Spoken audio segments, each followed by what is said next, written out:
Good morning. Study with Vashishtha channel में आप लोगों का स्वागत है। आज एनसीईआरटी का कक्षा प्रारंभ कर रहे हैं, जिसमें क्लास 10 का एनसीईआरटी का हिस्ट्री का पहला चैप्टर यूरोप में राष्ट्रवाद का शुरुआत करेंगे। तो आइए इस चैप्टर को हम लोग पढ़ते हैं। पहला चैप्टर 10th क्लास का है, यूरोप में राष्ट्रवाद। तो सबसे पहले तो हम लोग ये जाने हैं कि यूरोप है क्या। तो यूरोप जो है एक महाद्वीप है। यह महाद्वीप को हम लोग महादेश भी कहते हैं, और एक महादेश में बहुत सारे देश होते हैं। और राष्ट्रवाद का अगर हम लोग मतलब समझेंगे कि राष्ट्रवाद क्या होता है, तो राष्ट्रवाद का मतलब होता है अपने राष्ट्र के प्रति, अपने राष्ट्र के प्रति प्रेम या समर्पण भी कह सकते हैं। यानी कि किसी भी व्यक्ति का जो उस देश में रहता है, उस देश के प्रति उसके समर्पण की भावना, या उस देश के प्रति उसके मन में, उसके हृदय में प्रेम की भावना जो होती है, इसी को राष्ट्रवाद कहते हैं। तो आखिर ये चैप्टर पढ़ना क्यों है, यूरोप में राष्ट्रवाद क्यों दिया है? तो इस चैप्टर को पढ़ना इसलिए जरूरी है कि यूरोप में राष्ट्रवाद का मतलब है कि राष्ट्रवाद शब्द का उपयोग या राष्ट्रवाद की अवधारणा जो है पूरी दुनिया में सबसे पहले यूरोप में ही हुई थी। और यूरोप के किस देश में हुआ था? तो फ्रांस में हुआ था। और फ्रांस से यह राष्ट्रवाद पूरे यूरोप में फैला और यूरोप से पूरी दुनिया में फैल गया। तो हम लोग देखेंगे उदय इसका कहाँ हुआ था। तो सबसे पहले पूरे विश्व में राष्ट्रवाद का उदय जो था ये यूरोप में हुआ था। यूरोप में कहाँ हुआ था? तो यूरोप का एक फ्रांस देश है, वहीं हुआ था, फ्रांस में। और फ्रांस से ये कहाँ फैल गया? तो पूरे यूरोप में फैल गया। यानी कि यूरोप में फ्रांस के अलावा और भी बहुत सारे देश हैं। तो सबसे पहले राष्ट्रवाद का भावना जो पनपा, ये फ्रांस के लोगों में पनपा, और यहीं से जो है राष्ट्रवाद की शुरुआत हुई। और यह भावना धीरे धीरे बढ़ते बढ़ते फ्रांस के अन्य पड़ोसी राज्यों और जो है पूरे यूरोप महादेश में फैल गया। और यूरोप से फैलने के बाद पूरी दुनिया में फैल गया, पूरी दुनिया में। तो आखिर ये राष्ट्रवाद की भावना फैलने की वजह क्या थी? ये कब फैला था? तो ये 1789 में, 1789 में फ्रांस में राष्ट्रवाद का उदय हुआ। तो आखिर इसका उदय होने का क्या कारण था? एकाएक 1789 में ही राष्ट्रवाद का उदय क्यों हुआ? पहले क्यों नहीं हुआ? क्या पहले लोग राष्ट्रवाद से परिचित नहीं थे? क्या पहले राष्ट्र नहीं होता था? तो पहले क्या था कि राष्ट्र होता था, लेकिन आज की तरह ये राष्ट्र राज्य नहीं होता था। अलग अलग छोटे छोटे भूभाग पर अलग अलग राज्य के राजा राज करते थे। और उस जमाने में उस राजा के क्षेत्र में जितने भी लोग आते थे, उनका राजा के प्रति प्रेम और समर्पण ही राष्ट्रवाद था। यानी कि अगर हम 1789 के पहले की अगर बात करें, तो 1789 के पहले राष्ट्रवाद का अर्थ मात्र इतना था कि हमारे भूभाग के जो राजा हैं उनके प्रति मेरा पूर्ण समर्पण और उनके प्रति प्रेम और आस्था की जो भावना है, यही राष्ट्रवाद है। और ये राजा का जो शासन होता था, यानी कि राजतंत्र जो था 1789 तक, तो उसमें क्या होता था कि राजा एक निश्चित भूभाग का प्रधान होता था। और ये मान्यता समाज में थी कि राजा ईश्वर का दूत होता है और राजा का हर आदेश ईश्वर का आदेश माना जाता है। इसलिए प्रजा राजा की आज्ञा का अवहेलना नहीं करती थी, चाहे राजा अपनी प्रजा की भलाई के लिए काम करे या प्रजा का शोषण करे। दूसरी चीज राजतंत्र में क्या था कि राजतंत्र में शासन की प्रणाली जो थी वो वंशानुगत थी। अगर हम लोग राजतंत्र की बात करते हैं तो राजतंत्र में क्या होता था कि राज्य का प्रधान राजा होता था और शासन पद्धति जो होती थी, शासन की प्रणाली ये वंशानुगत थी। वंशानुगत कहने का मतलब होता है कि अगर मान लिया जाए कि किसी भूभाग का कोई राजा ए बना, तो जब ए मर जाएगा तो उसका बेटा बी वहां का राजा बनेगा, बी के मरने के बाद सी राजा बनेगा, सी के मरने के बाद डी राजा बनेगा।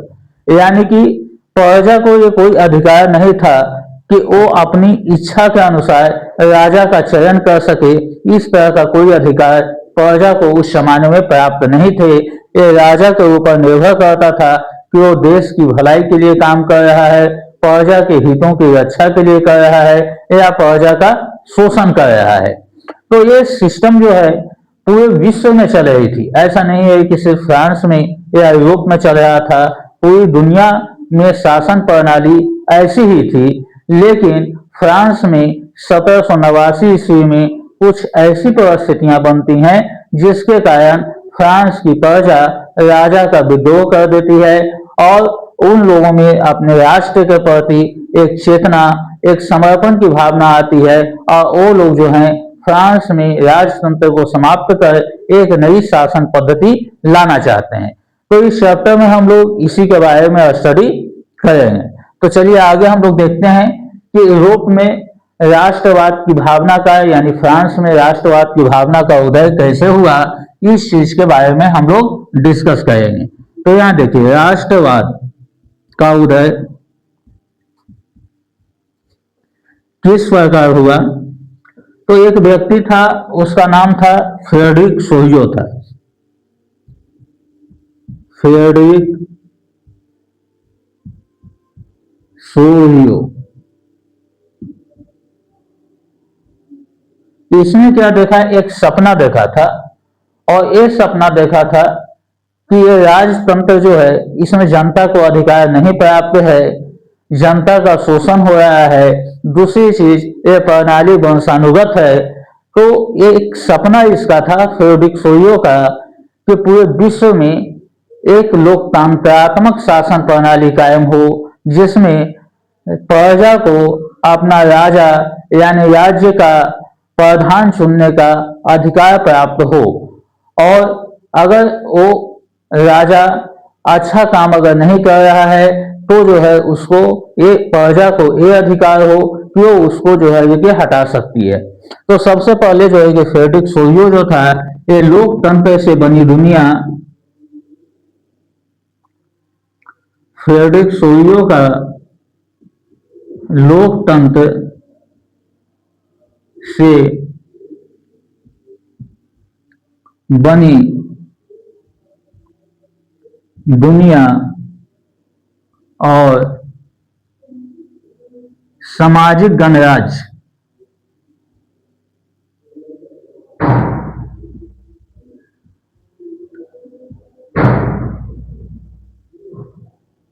गणराज्य का सपना। तो राष्ट्रवाद का उदय होने का तो सबसे पहला कारण यह था कि फ्रेडरिक सोहियो जो था, जो सपना देखा था कि पूरी दुनिया में एक लोकतंत्र पर आधारित एक शासन व्यवस्था कायम हो और जो है ये राजतंत्र का प्रणाली समाप्त हो। और कहा जाता है कि जब कोई व्यक्ति कोई सपना देखता है तभी उस सपने को साकार कर सकता है। तो इसका जो सपना था, तो जब सपना देखा तो धीरे धीरे इसका सपना अमल में दिखने लगा और इसके लिए लोगों ने प्रयत्न किए और सबसे पहला ये प्रयत्न फ्रांस में हुआ और फ्रांस में बहुत उथल पुथल होते होते अंत में एक दिन राष्ट्रवाद फैल गया फ्रांस से पूरे यूरोप में और फ्रांस की शासन प्रणाली बदल जाती है और फ्रांस में लोकतंत्र स्थापित हो जाता है। चलिए दूसरा कारण क्या था, एक राष्ट्र एक शक्ति के रूप में, एक शक्ति के रूप में राष्ट्रवाद का निर्माण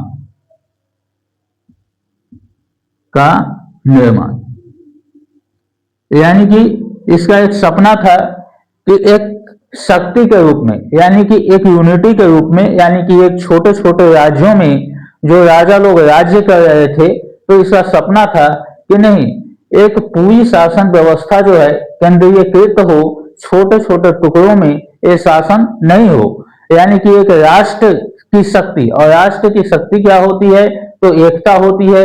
देश के नागरिक अगर एक रहेंगे, उनकी अगर एक पहचान रहेगी, तो वो राष्ट्र की एक शक्ति मानी जाएगी। जैसे एग्जाम्पल के तौर पर अगर हम लोग बात करते हैं, हम लोग भारत में रहते हैं, तो भारत में हम लोग अलग अलग धर्म के, अलग अलग जाति के मानने वाले लोग रहते हैं। लेकिन चाहे कोई भी व्यक्ति किसी जाति का हो, किसी धर्म का हो, लेकिन सबसे पहले वो भारतीय है। तो ये भारतीय जो होता है, जो कि पूरे देश के हर वर्ग के लोगों को एक साथ एक यूनिटी में बांध कर रखता है, तो इसी को हम लोग क्या बोलेंगे, राष्ट्र की शक्ति बोलेंगे। तो दूसरा सपना इसका था कि एक शक्ति के रूप में राष्ट्रवाद का निर्माण करना, और तीसरा इसका था राष्ट्र राज्य की अवधारणा। तीसरा इसका स्वप्न था राष्ट्र राज्य की अवधारणा का विकास।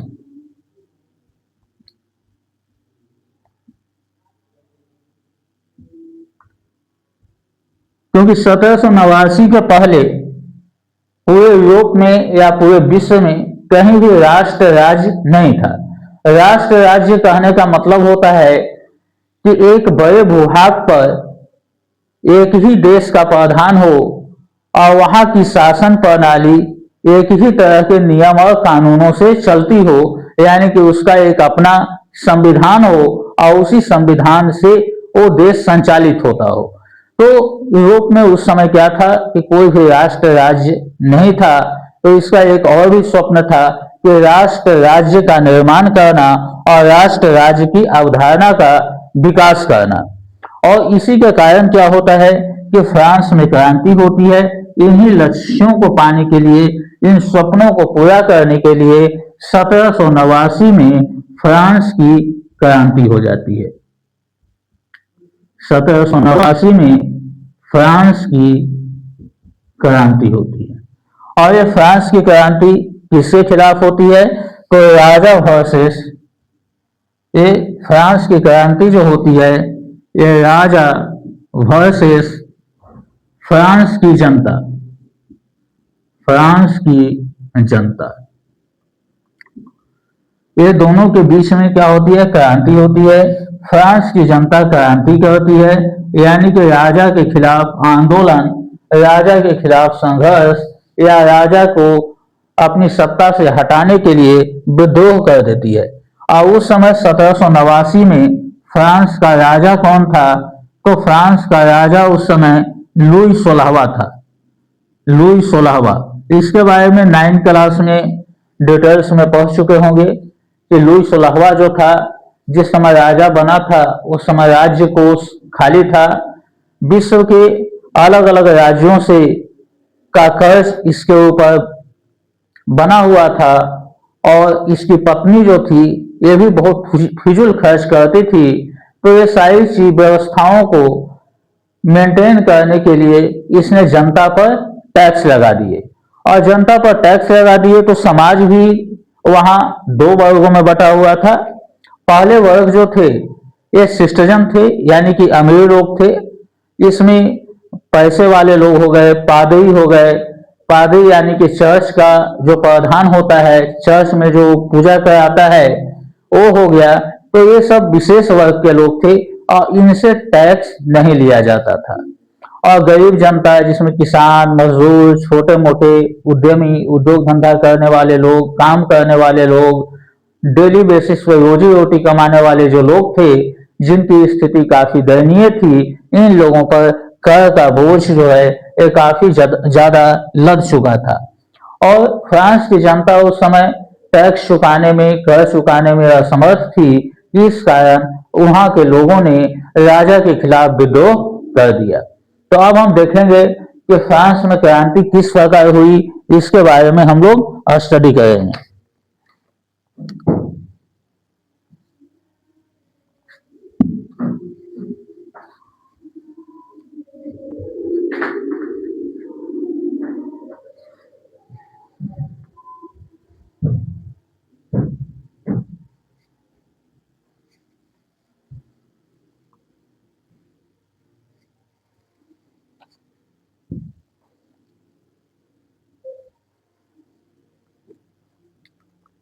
तो चलिए आगे देखते हैं फ्रांस की क्रांति के बारे में।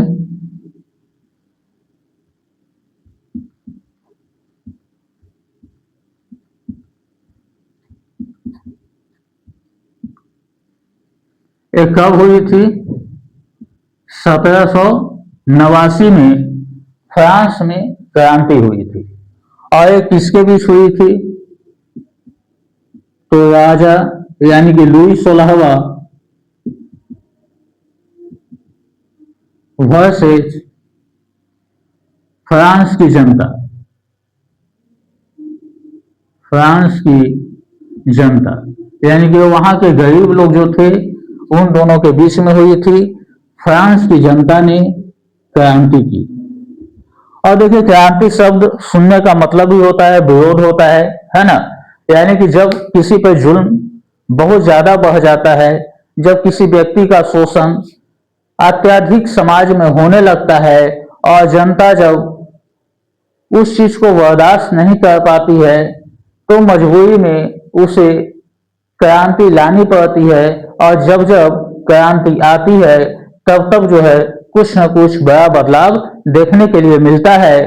तो फ्रांस की जनता की भी स्थिति 1789 में यही हो चुकी थी कि लुई 16वां के शासन काल में इसके द्वारा संचालित नीतियों के कारण फ्रांस की जनता काफी परेशान हो चुकी थी। और अंततः वहां की जनता ने भी ये निर्णय ले लिया कि अब इस राजा को हटा कर रहेंगे चाहे जो हो जाए। तो अब देखेंगे कि फ्रांस की क्रांति लाने का मकसद क्या था फ्रांस के लोगों का, जनता का। तो यहाँ देखिए इन लोगों का मकसद क्या था, फ्रांस की क्रांति क्यों लाई गई, ये लोग क्या क्या चाहते थे, इस चीज के बारे में हम लोग देखेंगे। तो हम लोग देखते हैं फ्रांस की क्रांति। पहला चीज तो ये संप्रभुता लाना चाहते थे। संप्रभुता का मतलब हुआ एक राष्ट्र राज्य बनाकर संविधान के द्वारा राज्य को संचालित करने की कल्पना। ये सोचकर यहाँ के लोगों ने फ्रांस में क्रांति लाई थी और अंततः इनका क्रांति सफल भी हुआ। लुई 16वां जो है उसको हटा दिया गया और फिर से फ्रांस में एक संवैधानिक राजतंत्र की स्थापना होती है। दूसरा मकसद क्या था कि सामूहिक पहचान को विकसित करना। जो क्रांति लाने का मुख्य उद्देश्य था ये सामूहिक पहचान को विकसित करना। देखिए सामूहिक पहचान का मतलब क्या होता है कि अगर हम एक राज्य में रहते हैं, एक देश में रहते हैं, तो यहाँ पर अलग अलग जाति के अलग अलग धर्म के मानने वाले लोग रहते हैं। तो अलग अलग जाति और अलग अलग धर्म के लोग जब रहते हैं तो इन लोगों में अगर जाति और धर्म की अपेक्षा अगर बात की जाए तो एक सामूहिक पहचान नहीं बन पाएगी। तो ये क्रांति इसीलिए लाई गई थी कि समाज के सभी वर्ग के लोग चाहे वे किसी भी जाति किसी भी धर्म से क्यों न हो, उनका एक कॉमन आइडेंटिटी हो और इस चीज के लिए एक क्रांति लाई गई थी। जैसे अगर हम लोग आज के डेट में बात करते हैं, अभी अभी बोले कि भारत में भी अलग अलग धर्म और अलग अलग जाति के लोग रहते हैं, लेकिन ये सब एक साथ मिलजुल कर रहते हैं। तो इन लोगों में क्या ऐसा चीज है हम लोगों में कि सब एकजुट होकर रहते हैं, आपस में प्रेम और भाईचारे के साथ रहते हैं। तो इसका एक रीजन ये है कि हम सभी क्या हैं, भारतीय हैं। तो इसी प्रकार की भावना का वो लोग विकास करने के लिए क्रांति किए थे कि अब फ्रांस की जनता जो है आपस में जाति धर्म या अलग अलग भेदभाव में न रहकर सब एकजुट होकर एक कॉमन आइडेंटिटी लाना चाहते थे। अब अगला मकसद क्या था इनका कि यूरोप को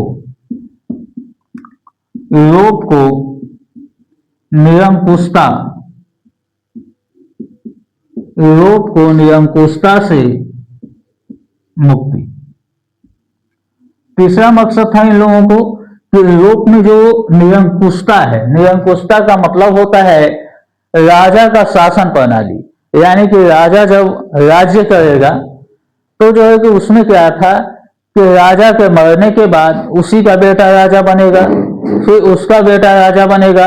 और दूसरी समस्या जो थी ये क्या थी कि अगर राजा जनता के खिलाफ कोई अगर गलत निर्णय ले लेता है तो ऐसी स्थिति में प्रजा को कोई भी ऐसा अधिकार नहीं था कि वो राजा को क्या कर सकती थी, हटा सकती थी। तो एक तरह से हम लोग कह सकते हैं कि राजा अपनी इच्छाओं का मालिक होता था, वह स्वतंत्र होता था, चाहे उसका निर्णय फ्रांस की जनता के हित में हो या न हो। तो यूरोप के लोगों में क्रांति लाने का मुख्य उद्देश्य ये भी था कि फ्रांस को, यूरोप को निरंकुशता से क्या कर दें, हम मुक्ति दिला दें। और अगला इनका कारण क्या था, इन लोगों ने क्या किया, क्रांति के बाद एक क्लब की स्थापना की।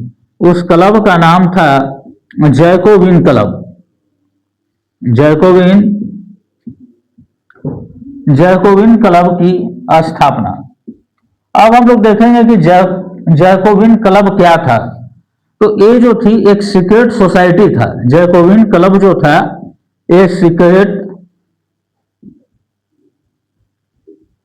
सीक्रेट सोसाइटी हुआ करती थी। और यहाँ पर क्या था कि फ्रांस के जनता इस क्लब में जाते थे और वहां उन लोगों में राष्ट्रवाद की भावना का प्रचार किया जाता था। यहाँ क्या किया जाता था, लोगों में राष्ट्रवाद की भावना का प्रचार, ताकि ये लोग चाहते थे कि जो है कि ज्यादा से ज्यादा लोग जो हैं राष्ट्रवाद की भावनाओं से अवगत हों, उनके हृदय में राष्ट्र के प्रति प्रेम की भावना हो, उनका समर्पण हो। और यहाँ के लोग यानी फ्रांस के लोग जो अलग अलग वर्ग में बटे हुए हैं, ये एकजुट होकर एक सामूहिक पहचान के रूप में अपने आप को जाने और गलत नीतियों के खिलाफ ये लोग आवाज उठाएं। क्योंकि यह तो अभी शुरुआती दौर था, पहली बार फ्रांस में राज्य क्रांति हुई थी। और राज्य क्रांति के बाद क्या हुआ कि इसमें सत्ता का स्थानांतरण देखे कि क्या हो गया, राजतंत्र से संवैधानिक राजतंत्र यानी लोकतंत्र की ओर हुआ। यानी कि फ्रांस की क्रांति में क्या हुआ, तो सत्ता का स्थानांतरण हुआ। फ्रांस की क्रांति में क्या हुआ कि सत्ता का स्थानांतरण हुआ। किससे हुआ, तो राजतंत्र से लोकतंत्र की ओर। यानी कि जो सत्ता पहले राजतंत्र की थी, राजा जो शासन करते थे, इस क्रांति ने क्या किया कि राजा की शासन व्यवस्था में बहुत बड़ा बदलाव ला दिया। यानी कि अभी वहां लोकतंत्र इस क्रांति के बाद कायम नहीं हुआ, लेकिन फिर भी पहले की अपेक्षा 1789 की अपेक्षा फ्रांस की सत्ता में बहुत बड़ा बदलाव देखने के लिए मिला। और यह क्रांतिकारियों की, फ्रांस की जनता की बहुत बड़ी उपलब्धि थी, बहुत बड़ी सफलता थी। तो क्या बदलाव आया, तो संवैधानिक राजतंत्र बना। 1789 की क्रांति के बाद फ्रांस जो है वहां क्या हुआ, संवैधानिक राज्य क्रांति बना। 1789 के बाद फ्रांस में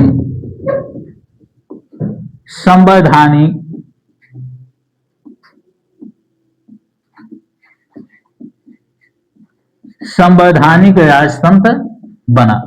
और संवैधानिक राजतंत्र बना इसका मतलब क्या है कि वहां एक संविधान का निर्माण किया गया और फैसला लिया गया कि अब फ्रांस में जो भी सत्ता का संचालन होगा वो संविधान के नियमों के अनुसार होगा। यानी कि संविधान में कुछ प्रावधान लिखे गए, कुछ नियम लिखे गए और उसी नियम के अनुसार फ्रांस की सत्ता का संचालन करना था। और ये बदलाव होने के बाद पुनः लुई 16वां ही फ्रांस का राजा बनता है, लेकिन उसकी शक्तियों को क्या कर दिया जाता है, कम कर दिया जाता है। यानी कार्यपालिका,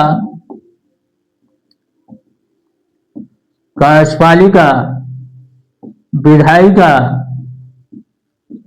और न्यायपालिका की शक्ति को क्या कर दिया जाता है, शक्ति को पृथक कर दिया जाता है, पृथक कर दिया जाता है। यानी कि 1789 तक अगर हम लोग देखें तो लुई 16वां जब राजा था, या 1789 के पहले जितनी भी ये शक्तियां थी, कार्यपालिका की, विधायिका की और न्यायपालिका की, यानी कि नियम बनाने का, नियम को पालन करवाने का, और जो नियम को नहीं मानते हैं उनको दंडित करने का पूरा अधिकार राजा का ही होता था। लेकिन इस क्रांति की सफलता के बाद यह अभूतपूर्व बदलाव हुआ कि राजा की शक्तियों को बांटा गया, यानी कि ये तीनों शक्तियों को अलग अलग कर दिया गया। और एक और काम किया गया कि लुई 16वां को संविधान के अंदर रहकर काम करने के लिए कहा गया। राजा को संविधान के अंदर, संविधान के अनुसार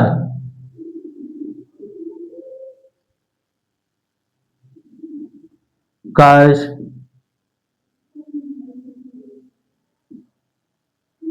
करने के लिए बाध्य होना पड़ा,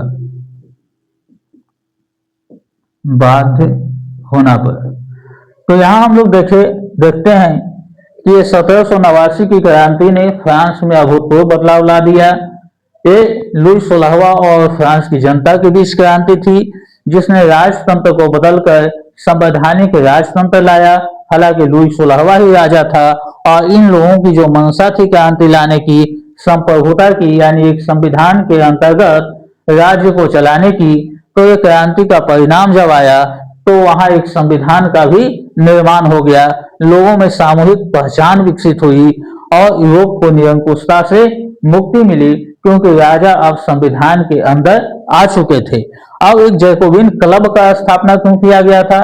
तो फ्रांस की जनता को आपस में जोड़ने के लिए, ताकि ज्यादा से ज्यादा लोग अगर जुड़ेंगे तभी ऐतिहासिक बदलाव फ्रांस में और फ्रांस से यूरोप के अन्य देशों में संभव हो पाएगा।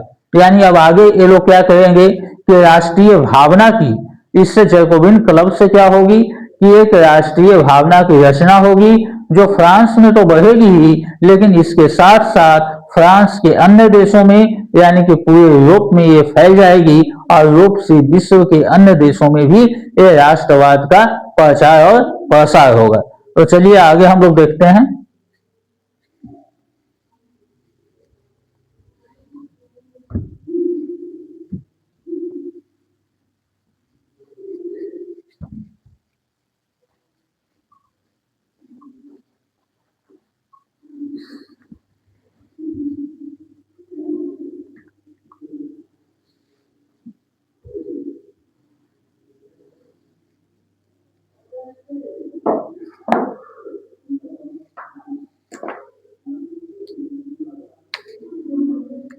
अब आगे हम लोग देखते हैं राष्ट्र की भावना की रचना। यानी हम लोग देखेंगे कि फ्रांस में किस प्रकार वहां की जनता में राष्ट्रीयता की भावना का निर्माण किया गया, राष्ट्रवाद के लिए उनको एकजुट होने के लिए प्रेरित किया गया। इस चीज के बारे में हम लोग देखेंगे। और ये काम कौन करेंगे? तो ये काम वही क्रांतिकारी लोग करेंगे जो कि फ्रांस में राज्य क्रांति लाए थे और क्रांति के उपरांत एक जैकोबिन क्लब की स्थापना किए थे, जिसका एक ही मकसद था लोगों में राष्ट्रवाद की भावना का विकास करना। तो हम लोग देखते हैं कि कैसे राष्ट्रवाद की भावना का विकास धीरे धीरे फ्रांस के अन्य लोगों में भी होने लगा। तो यहां देखते हैं क्रांतिकारियों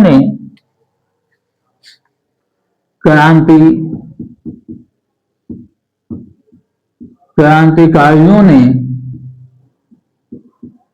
लोगों में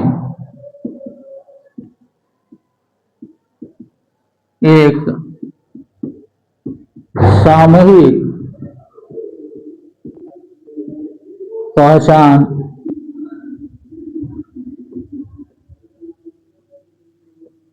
विकसित करने के लिए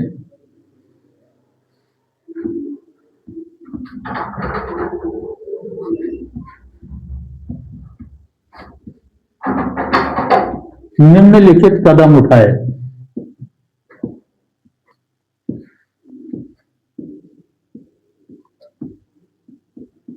चूंकि देखिए अभी अभी हम लोग पढ़ चुके हैं कि फ्रांस की क्रांति का मकसद क्या था, एक सामूहिक पहचान को विकसित करना। और फ्रांस में जब बदलाव हुआ, जैकोबिन क्लब का स्थापना हुआ, तो अब वे लोग अपनी इस चीज का अमल करेंगे, प्रैक्टिकल में करेंगे। अब लोगों में एक सामूहिक पहचान को विकसित करेंगे। तो इस पहचान को विकसित करने के लिए उन लोगों के द्वारा कुछ कदम उठाया जाएगा। किस तरह से वो लोग प्रयत्न करेंगे, इस चीज के बारे में हम लोग देखते हैं। तो सबसे पहला काम उन्होंने क्या किया, ये हम लोग देखते हैं। राष्ट्र की भावना की रचना, यानी कि लोगों में राष्ट्रीयता की भावना को पैदा करने के लिए उन लोगों ने और क्या क्या काम किए, इसके बारे में हम लोग देखते हैं। तो सबसे पहला, एक पहचान बनाने के लिए, यानी कि अलग अलग जाति, अलग अलग धर्म के लोग जो फ्रांस में अलग अलग वर्ग के थे समाज के, उनको एकजुट होने के लिए उन्होंने एक शब्द का इस्तेमाल किया। और क्या किया, एक पृथ्वीभूमि, एक पृथ्वी भूमि तथा वहां के नागरिकों को, वहां के नागरिकों को ला पट्टी या ले सिटियल कहा गया। यहां देखिए, क्रांति में हम लोग देखे थे, फ्रांस में जो क्रांति हुई उसमें क्रांतिकारियों का क्या मकसद था, एक सामूहिक पहचान विकसित करने का। तो इसके लिए जैकोबिन क्लब की जब स्थापना की, तो वहां जो भी लोग आते थे, तो उन लोगों में राष्ट्रीयता की भावना का विकास करने के लिए इन क्रांतिकारियों ने एक शब्द बोला, एक पृथ्वीभूमि। और पृथ्वीभूमि शब्द का इस्तेमाल फ्रांस की धरती के लिए, फ्रांस की मिट्टी के लिए किया गया कि ये जो मिट्टी है हमारी, जिसमें यहाँ हम लोग जितने भी लोग जन्म लिए हैं, ये हमारा पृथ्वीभूमि है, यानी कि हमारे पिता के समान है। जैसे हम लोग जो है कि भारत को अपनी जननी, जन्मभूमि, मातृभूमि कहते हैं, तो वैसे ही फ्रांस में पृथ्वीभूमि शब्द का उपयोग किया गया कि हम लोग एक दूसरे से अलग नहीं हैं, चाहे किसी भी वर्ग के हों, हम सब एक हैं, क्योंकि हम इस मिट्टी में जन्म लिए हैं और ये मिट्टी हमारा क्या है, पिता है। और यहाँ के नागरिकों को क्या कहा गया, जैसे हम लोग भारत में की सीमाओं में जिस मिट्टी में रहते हैं, इसको मातृभूमि कहते हैं, और भारत के नागरिकों को हम लोग भारतीय बोलते हैं। तो इन लोगों ने, फ्रांस की क्रांतिकारियों ने, फ्रांस में रहने वाले जो लोग थे, उनके लिए पृथ्वीभूमि शब्द का इस्तेमाल किया, यानी कि ये मिट्टी, ये धरती हमारी पिता है। और हम लोग जब यहाँ रहते हैं, तो उनके लिए जो शब्द दिए गए, ये क्या दिए गए, ला पट्टी या ला सिटियल शब्द का इस्तेमाल किया गया। जैसे यहाँ हमारे यहाँ भारतीयों को क्या कहा जाता है, यहाँ रहने वाले लोगों को भारतीय कहा जाता है, उसी तरह वहां के नागरिकों को ला पट्टी या ले सिटियल कहा गया। दूसरा चीज क्या लाया गया, जिससे कि लोग एकजुट होकर रह सकें, यानी कि उनका एक कॉमन पहचान हो, तो इसके लिए एक फ्रांसीसी झंडा लाया गया, फ्रांसीसी झंडा लाया गया। जिससे क्या हुआ कि फ्रांस में जितने भी लोग थे, उनकी एक सामूहिक पहचान विकसित हुई कि फ्रांस का एक ही झंडा है। जैसे आज हम अपने यहाँ बात करें, तो हमारे यहाँ अलग अलग भाषाओं के बोलने वाले लोग हैं, अलग अलग जाति और धर्म के मानने वाले लोग हैं, लेकिन हमारा जो झंडा तिरंगा है, ये हम सबों को, पूरे देशवासियों को, चाहे वो कहीं पर भी रहते हों, किसी धर्म को मानते हों, अमीर हों, गरीब हों या किसी भी तबके के हों, सब लोगों को एक सूत्र में बांधने का काम ये हमारा तिरंगा झंडा कहता है। तो इसी प्रकार फ्रांस के क्रांतिकारियों ने भी पूरे फ्रांस के नागरिकों को एक सूत्र में बांधने के लिए फ्रांस का एक झंडा दिया, फ्रांसीसी झंडा दिया। अब तीसरा काम उन लोगों ने क्या किया, फ्रांस को एक शक्ति के रूप में विकसित करने के लिए तो केंद्रीय प्रशासनिक व्यवस्था, केंद्रीय प्रशासनिक व्यवस्था, केंद्रीय प्रशासनिक व्यवस्था का मतलब हुआ कि फ्रांस की सीमाओं पर छोटे छोटे राज्यों में जो अलग अलग राजा राज्य कर रहे थे, तो उन सीमाओं को एक करके एक ही शासन व्यवस्था के अंतर्गत वहां शासन स्थापित करना। जैसे भारत में कई राज्य हैं, अभी 28 राज्य हैं, लेकिन जो है कि यहाँ केंद्र सरकार सेंट्रलाइज्ड गवर्नमेंट है और मूलभूत संविधान जो है क्या है, पूरे देश के लिए एक ही है। ऐसा नहीं है कि बिहार के लिए अलग संविधान है, गुजरात के लिए अलग है या अन्य राज्यों के लिए अलग है। संविधान जो है पूरे देश के लिए, पूरे राज्यों के लिए एक ही संविधान है। तो इस प्रकार की शासन व्यवस्था का निर्माण ये लोग करना चाहते थे। लोगों को ये समझाते थे कि जब हम लोग एकजुट रहेंगे, जब हमारे देश में लोकतंत्र आएगा और यहाँ का राजतंत्र पूर्ण रूप से समाप्त हो जाएगा, तो हम लोग इस तरह की शासन व्यवस्था का को लाएंगे, ऐसा कायम करेंगे और इसके लिए हम लोगों को संघर्ष करना होगा। ये मत सोचो कि हम सब एक दूसरे से अलग हैं, हम लोगों को मिलकर इसलिए रहना होगा क्योंकि हम सब एक ही मिट्टी में जन्म लिए हैं और ये मिट्टी जो है हमारा पिता है और हम जो है यहीं के नागरिक हैं और हम लोगों का शोषण जो राजा के द्वारा किया जा रहा है, तो इसको समाप्त करने के लिए हम लोगों को कोई ना कोई बड़ा कदम उठाना ही होगा। और जब बड़ा कदम उठाएंगे तो इसके लिए सबको एक साथ मिलकर रहना होगा और हम लोगों को एक सामूहिक पहचान बनाना होगा, जिसमें झंडा को और शासन व्यवस्था जो हमारी होगी ये जो है केंद्रीयकृत होगी, छोटे छोटे भागों में टूटी हुई नहीं होगी। तो इस प्रकार जो है कि लोगों में सामूहिक पहचान का विकास किया जा रहा था।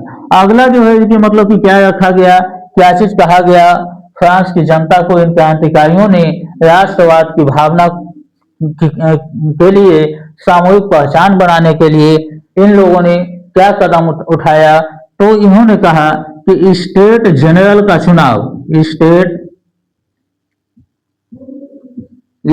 जनरल का चुनाव सक्रिय नागरिकों द्वारा हो, सक्रिय नागरिकों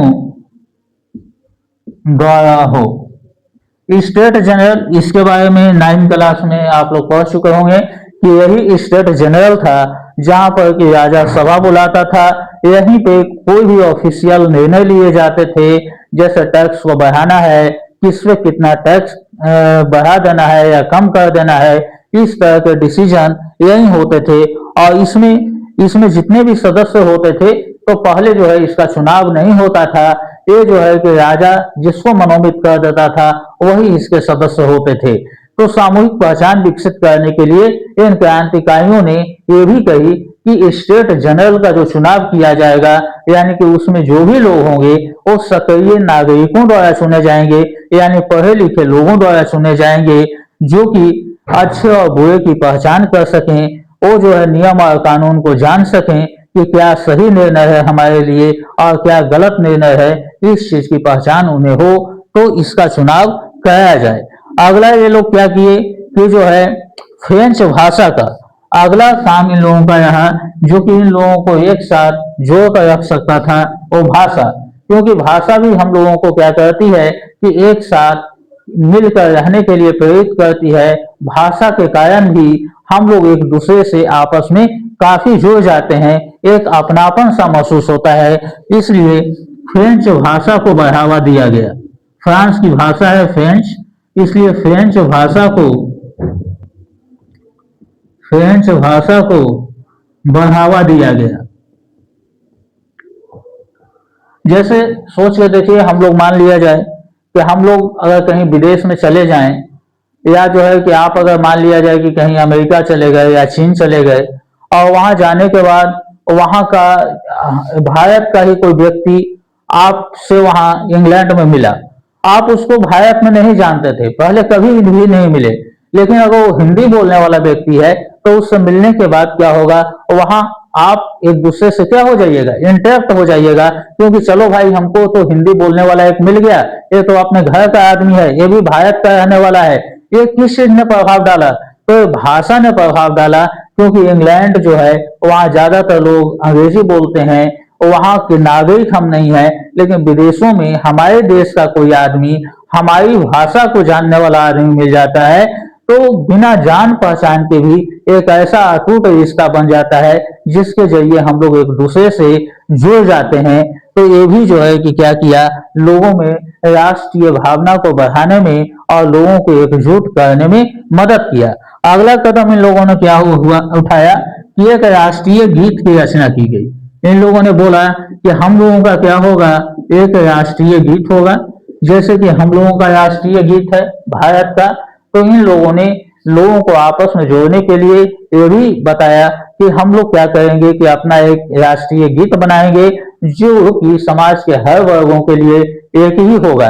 जैसे हमारे यहाँ भी जो है कि राष्ट्रीय गीत है, जो कि हम लोग 15 अगस्त 26 जनवरी के दिन इसको गाते हैं, और इस दिन समाज के हर वर्ग के लोग जो है क्या होते हैं, एकजुट होते हैं, क्योंकि यह हमारे देश के प्रति हमारे समर्पण को, हमारी एकता की भावना को दर्शाता है। अगला कदम क्या उठाया गया कि भार एवं मापन की पद्धति का विकास, भार एवं मापन की पद्धति का विकास,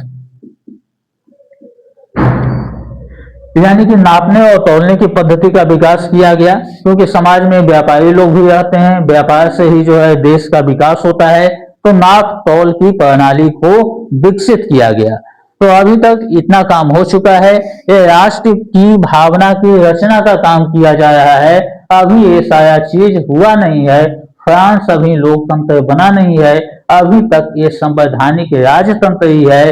पहला कदम 1789 में उठाया गया, कुछ सफलताएं मिली, लेकिन अभी फ्रांस को पूर्ण सफलता नहीं मिली है, और जैकोबिन क्लब की स्थापना करने के बाद ये लोग अपने से और लोगों को, समाज के हर वर्ग के लोगों को जोड़ने के लिए इन सारी चीजों के द्वारा उन लोगों में प्रेरणा दे रहे थे कि अगर हमारा साथ तुम लोग दोगे, हम लोग अगर एकजुट होकर राजा के खिलाफ युद्ध करेंगे, आंदोलन करेंगे, तो हम जो बदलाव लाएंगे, तो हमारे बदलाव में ये सारा चीज होगा। और ये बदलाव क्यों हम लोग लाएंगे, क्योंकि हम लोग एक ही देश के हैं, एक ही मिट्टी के हैं, तो हम लोग जो है कि एक ही हैं, और हम लोग बदलाव लाकर क्या क्या चेंजिंग लाएंगे, वो सारी चीजों के बारे में उन लोगों को बताया जाता था, जिससे कि लोगों में उत्साह जाग जाता था कि हाँ, ये सारा चीज अगर होगा तो हम लोगों में राष्ट्रीय एकता आएगी, और हम लोग जो है एकजुट होकर क्या करेंगे, फ्रांस में रह सकते हैं, हम लोग का शासन प्रणाली अच्छे से चलेगा, हम लोगों का शोषण नहीं होगा, समाज के हर वर्ग के लोग जो है इस कारण इसमें क्या देने लगे, साथ देने लगे। और आगे चलकर फिर बदलाव आता है, आगे चलकर आप देखेंगे कि फ्रांस में फिर से राजतंत्र की स्थापना हो जाती है, नेपोलियन जो है राजा बन जाता है, और फिर से एक बार फ्रांस में राजतंत्र की स्थापना हो जाएगी। जैसे कि हम देखे कि 1789 में फ्रांस लोकतंत्र से आगे बढ़ा, और पुनः जो है कि क्या हुआ, वो 1799 1804 आते आते फिर से वहां राजतंत्र कायम हो जाता है। तो अगले क्लास में हम लोग देखेंगे नेपोलियन के बारे में, हम लोग स्टडी करेंगे कि नेपोलियन के आगमन के बाद फ्रांस में क्या परिवर्तन होते हैं।